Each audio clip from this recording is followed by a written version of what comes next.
Okay, we're going to continue with section 8.2, Law of Cosines. Today we're going to do the Law of Cosines to model and solve some real-life type problems. In the next video we'll do Heron's formula. So example 3, an application for the Law of Cosines. The pitcher's mound on a woman's softball field is 43 feet from home plate. So here's pitcher's mound to home plate, 43 feet. And the distance between the bases is 60 feet, as shown in the figure. The pitcher's mound is not halfway between home plate and second base, so it's not right in the middle here. This is not a 45-degree angle. How far is the pitcher's mound from first base? So we want to find this missing side H right here. And sometimes these book drawings can be a little cluttered. So you always take it down to the bare essentials. This is 60. Here is the side that we're looking for, H. We know this is 43, and we have a 45-degree angle right here. Oh, so now it's just a side angle side. We have two sides of the triangle. We have the included angle. We're looking for the side straight across. So let's see here. To make this fit the formula, I'm used to A, B's, and C's. So I'm going to call this A, B, C. So angle A is 45, side C is 43, side B is 60. We're solving for side A. So now we can use the formula. A squared is equal to B squared plus C squared minus 2BC times the cosine of A. So we start plugging in the numbers from our problem. B is 60, C is 43,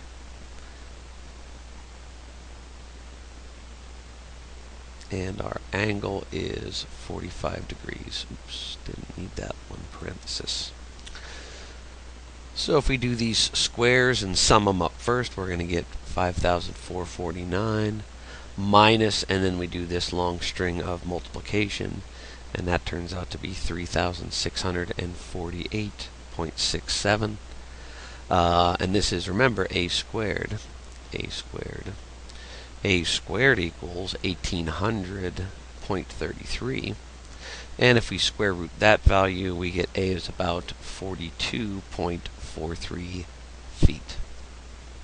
So that's the distance from the pitcher's mound to first base. Easy enough. Example 4. Ship travels 60 miles due east, then adjusts course northward as shown in the figure. After traveling 80 miles in that direction, the ship is 139 miles from its point of departure. Describe the bearing from point B to C. Ooh, bearings. Haven't done one of those in a while. They're asking for the bearing from B to C. And remember, nautical bearings are from a north-south line. And then we tell it'll be north some degrees, and here we are deviating to the east. So we need to find an angle that goes in here. That angle of deviation goes from our north-south line to this line. Because from the setup to the problem, we did start here at port at A. We traveled due east for 60 miles. We hit point B, and then we adjusted course northward as shown in the figure. So we do want to find this angle from B to point C on that north-south line.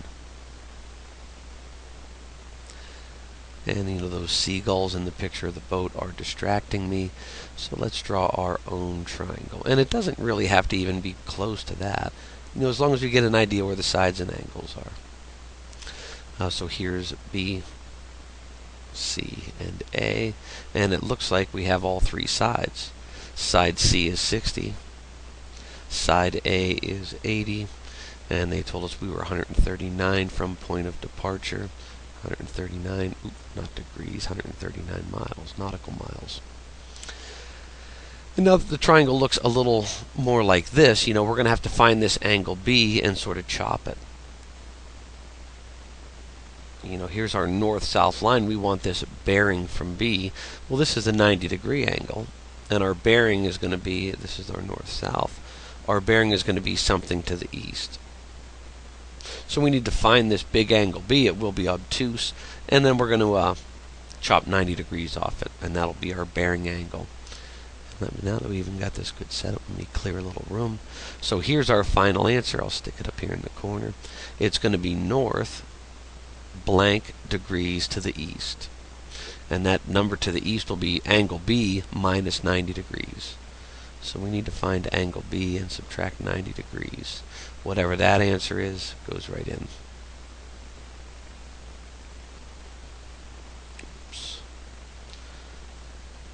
Okay, let's start working on this triangle. See, we need to find angle B, and that works out just nice, because remember, we always want to start with the angle across from the biggest side, the biggest of the angles. And here the biggest side is 139 nautical miles. We are going to find angle B straight across from it. So the cosine of angle B is, right from the formula, a squared plus c squared minus b squared all over 2ac. So we plug in our sides. Cosine of B is 80 squared plus 60 squared minus 139 squared, all divided by 2 times 80 times 60. And if we do all that work, you remember, keep that numerator separate, do that in parentheses, find its value, divide it by that, and you're going to get negative 0.97094, and it's negative, so we know it will be an obtuse angle. And then you do your cos inverse, and we cos inverse this decimal, and we find angle B. Angle B is approximately 166.15 degrees.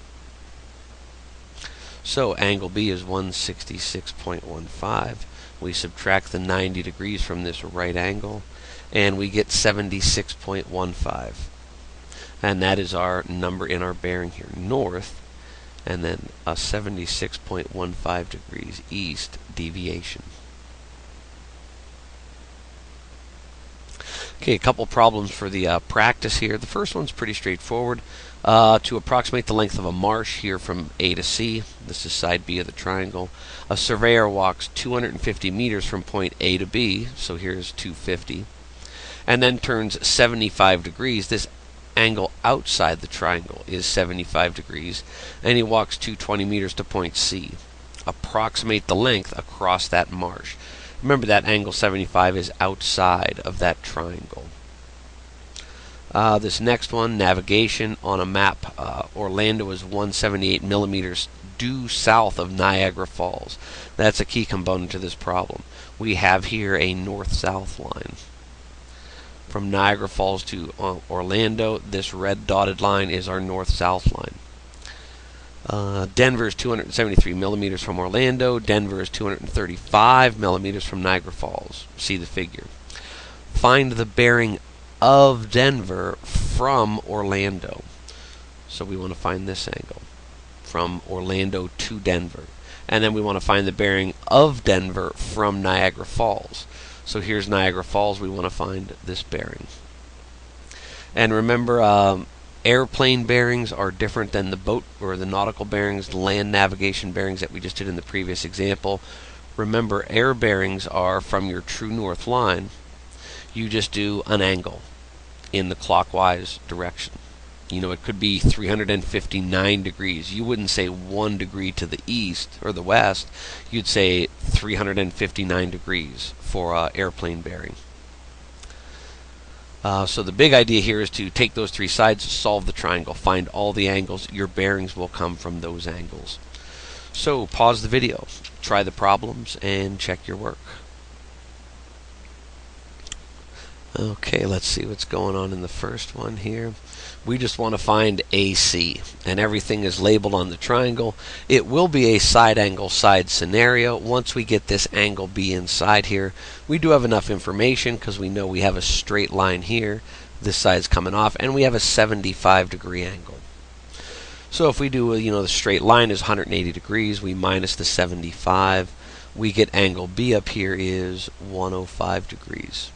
So the two sides are adjacent, or create this 105 degree angle. We're going to use our law of cosines. We're going to find this is side B. So b squared equals a squared plus c squared minus 2ac times the cosine of b. And ooh, these are going to be some big numbers. B squared equals 220 goes in for a, ooh, and we're going to square that, plus 250 squared minus 2 times 220 times 250 times the cosine of 105. And we punch all that into the calculator, and we're going to get b squared is about 139,370.09, and then we square root both sides, and b is about 373.32 meters. So that's our estimate for the distance across that marsh.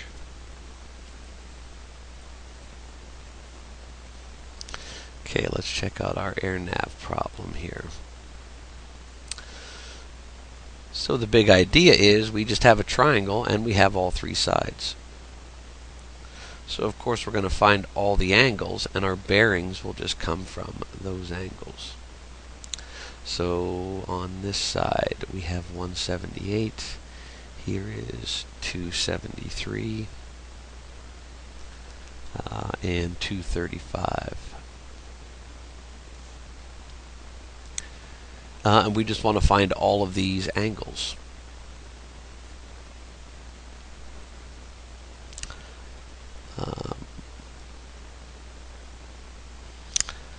Here's my formula sheet. I guess I can, move this up so we can just see that important part at the end. And to make this fit with the formulas a little bit more, let's just label this ABC.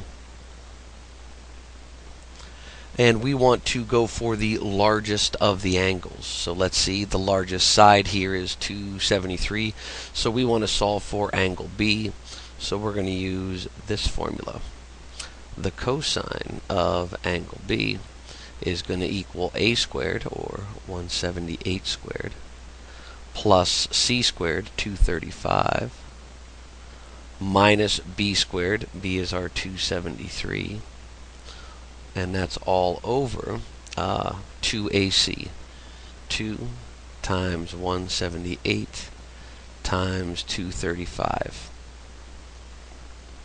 So I got everything in the right place. Yep. And that's going to be cos of b. If we compute the numerator and denominator separately, 12,380 divided by 83,660. So we punch that in the calculator, get the decimal, and then do cosine inverse. And we find angle B is about 81.49 degrees. 81.49.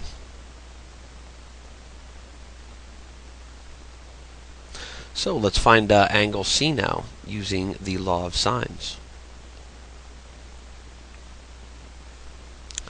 So the two that we know, our side B is 273 over the sine of 81.49. That's going to equal 273. 235. 235 over the sine of C, angle C. So our sine of C is going to equal 235 times the sine of 81.49 divided by 273. And we punch that in the calculator, get our decimal, and then sine inverse.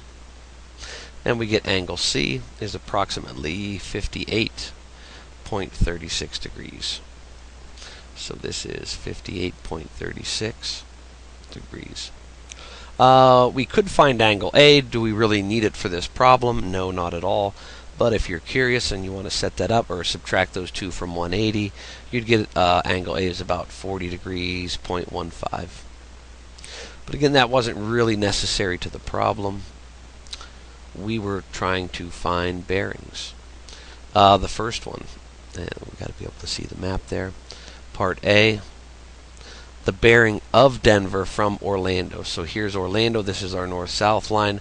We want to know how many degrees around is it this way. So we got to imagine our axis extends down here. Here is our north-south line. We want to go all this way around the circle to here. That would be our bearing of so many degrees from north. And that number is just going to be 360 minus that angle that we just found. So if I bring up my handy little calculator here, we're going to type in 360 minus 58.36, and we get a 301.64. So 301.64 degrees. That's our bearing of Denver from Orlando. Okay, part B. They're asking for a different bearing. Part B. Denver from Niagara Falls. So now we're up here sort of at the top of the triangle. Oops.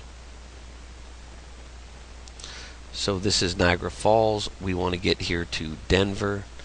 So here's our north-south line. This bearing is going to be from the north-south line around this way to right here. So that is, we have a straight line out here that's 180 degrees plus that 81.49. 180 plus 81.49, oops, 261.49. So 261.49 degree bearing.